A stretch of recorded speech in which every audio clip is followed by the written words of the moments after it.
શ્રી ગણેશાય નમઃ.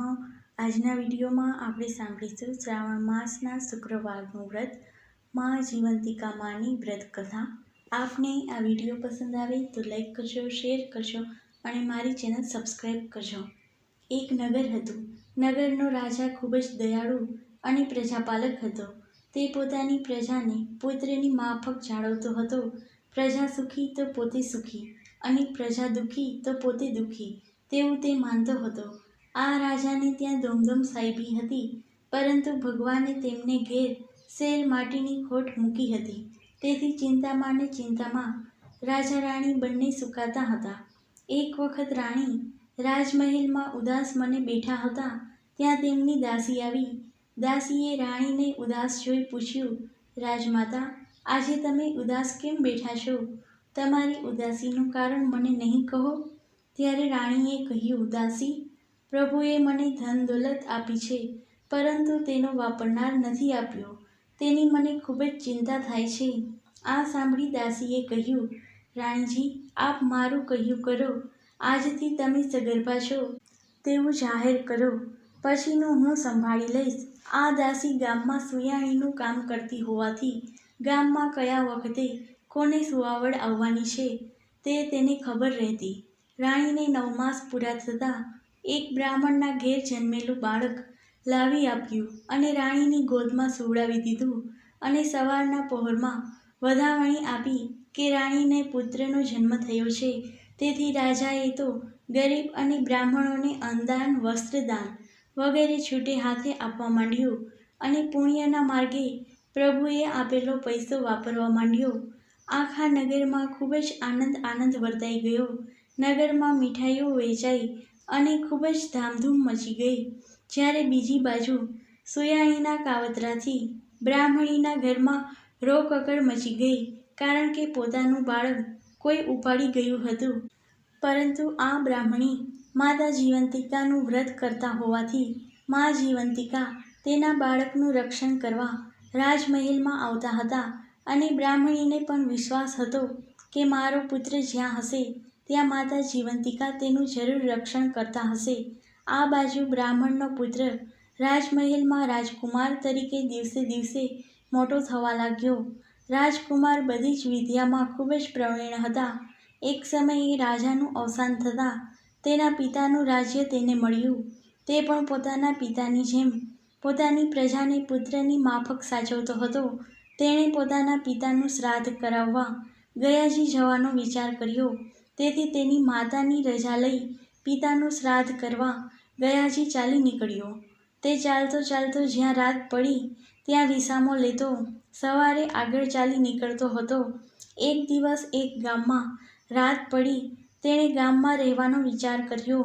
તે તો ગામમાં જઈ એક શેઠને ત્યાં જઈ સાદ કર્યો. અરે, ઘરમાં કોઈ છે કે નહીં? ત્યારે મકાન માલિક બહાર આવી, કોણ છે ભાઈ? તું ક્યાંથી આવે છે? કોનું કામ છે તારે? રાજકુમાર બોલ્યો કે હું એક અજાણ્યો મુસાફર છું. રસ્તામાં રાત પડી ગઈ હોવાથી તમારા ગામમાં રાત રહેવાનો વિચાર કર્યો અને તમારા ઘેર આવી સાદ પાડ્યો.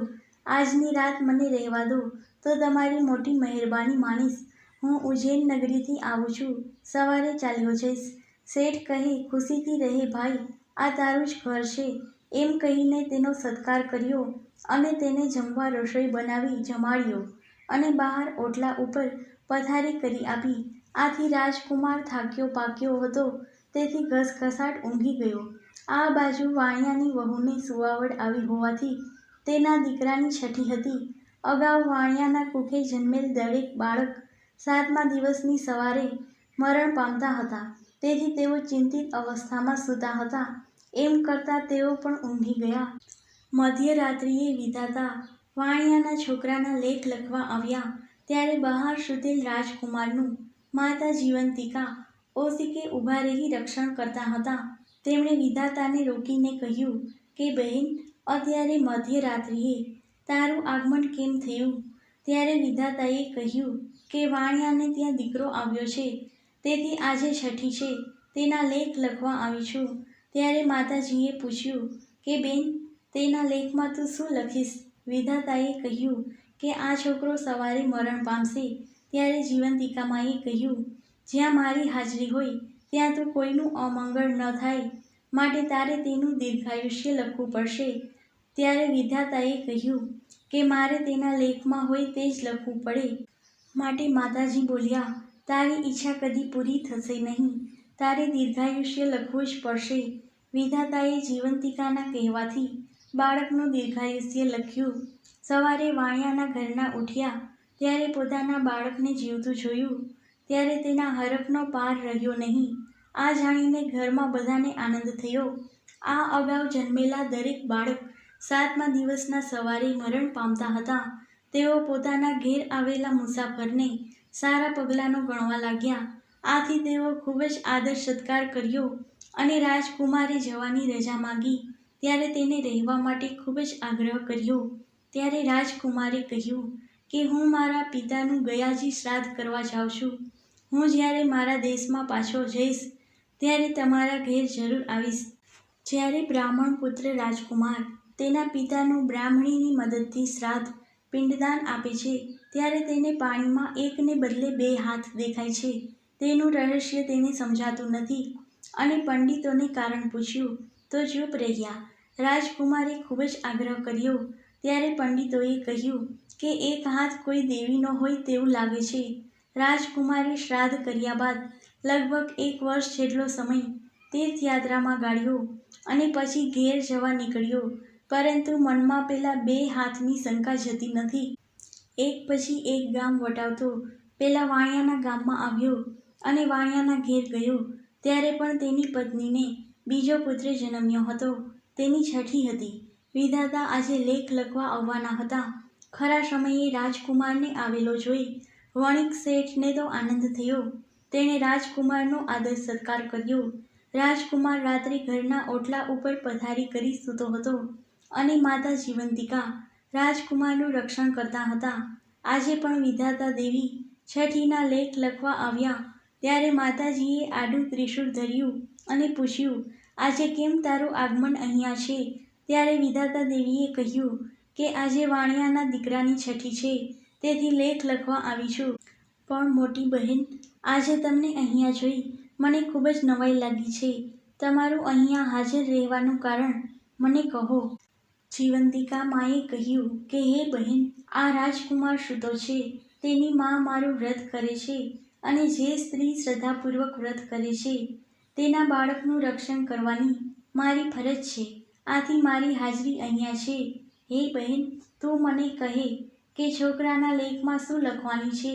ત્યારે વિધાતા દેવીએ કહ્યું કે તેના લેખમાં આવે છે કે સવારે બાળક મૃત્યુ પામશે. જ્યાં મારી હાજરી હોય ત્યાં અશુભ કંઈ ન થાય એટલે તારે દીર્ઘાયુષ્ય લખવું જ પડશે. આ વાતચીત સૂતેલો રાજકુમાર જાગી જઈ સાંભળતો હતો. વિધાતા દેવીએ કહ્યું કે બહેન, તમારા વ્રતનો પ્રભાવ તો જોયો, પણ તે વ્રતની વિધિ કહો. ત્યારે માતાજી બોલ્યા, સૌભાગ્યવતી સ્ત્રીઓ શ્રાવણ માસના પહેલા શુક્રવારે સવારે અડચણ હોય તો બીજા શુક્રવારે સવારે નાહી ધોઈને પીળા વસ્ત્રો કે ઘરેણાં પહેરે નહીં, ચોખાના ઓસામણને ઓળંગે નહીં, 5 દિવેટનો દીવો કરી મારું પૂજન કરે અને આખો દિવસ ઉપવાસ કરે અથવા તો એકટાણું કરે.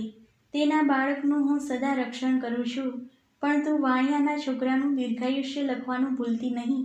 વિધાતા દેવી વાણિયાના બાળકનું દીર્ઘાયુષ્ય લખ્યું. બીજે દિવસે વાણિયાના ઘરના જાગ્યા ત્યારે બાળક માની સોળમાં શાંતિથી નિંદ્રા લઈ રહ્યો હતો. તે જોઈ વાણિયાના ઘરનાને ખૂબ જ હર્ષ થયો અને મનમાં એવો વિશ્વાસ થયો કે આવેલ મહેમાન સારા પગલાંનો હોવાથી આપણા ઘરમાં અશુભ થતું રહી ગયું અને બાળક જીવતો રહ્યો. સવારે રાજકુમારે જ્યારે પોતાના ઘેર જવાની રજા માંગી ત્યારે વાણિયાએ રોકાઈ જવા ખૂબ આગ્રહ કર્યો, પણ વણિકની રજા લઈ પોતાના નગરમાં જવા રવાના થયો અને સાંજે પોતાના મહેલે આવ્યો. ત્યાં સુધી તેના મનમાં જીવંતિકામાં અને વિધાતા દેવીનો થયેલો વાર્તાલાપ રમતો હતો અને તેથી જ તે મહેલે જઈ તરત પોતાની માતાને પ્રશ્ન પૂછ્યો કે માં, તમે કોઈ વ્રત કરો છો? ત્યારે રાજમાતાએ કહ્યું કે બેટા, હજુ સુધી મેં કોઈ વ્રત કર્યું નથી. રાજકુમારના મનમાં વિચાર આવ્યો કે આ મારી માં જન્મદાતા માં નથી, તેણે પોતાની જન્મદાતા માં શોધવા એક યુક્તિ રચી. શ્રાવણ માસનો પ્રથમ શુક્રવાર આવતા તેણે આખા નગરમાં ઢંઢેરો પીટાવ્યો કે આજે સાંજે 5 વાગે રાજમહેલમાં જમણવાર હોવાથી દરેક સ્ત્રીઓએ ખાસ પીળા રંગના વસ્ત્રો પહેરીને જમવા આવવું. સાંજે બધા જમવા આવ્યા. રાજકુમાર પ્રવેશ દ્વાર પાસે આરામ ખુરશીમાં બેઠા બેઠા ધ્યાન રાખે છે કે પીળા વસ્ત્રો કોણે નથી પહેર્યા. બધા જમીને જતા રહ્યા, છતાંય પીળા રંગ વગરના કપડાવાળી સ્ત્રી જોવામાં નહીં આવતા. તેઓ ગામમાં સિપાઈ મારફત તપાસ કરાવી કે આજે જે ગામમાંથી જમવા ન આવ્યું હોય તેને લઈ આવો. થોડીક વાર બાદ એક સિપાઈ આવી કહેવા લાગ્યો કે એક બ્રાહ્મણ સ્ત્રી જમવા નથી આવી. તેની શ્રાવણ માસના પ્રથમ શુક્રવારે વ્રત હોવાથી હું પીળા વસ્ત્રો પહેરતી નથી, તેથી હું જમવા નહીં આવું. રાજકુમારને લાગ્યું કે જરૂર આ બ્રાહ્મણી જ મારી માતા હોવી જોઈએ. તેણે સિપાઈ જોડે લાલ રંગના વસ્ત્રો પહેરી માતા જીવંતિકામાનું નામ લઈ તે જમણવારમાં આવવા માટે નીકળી.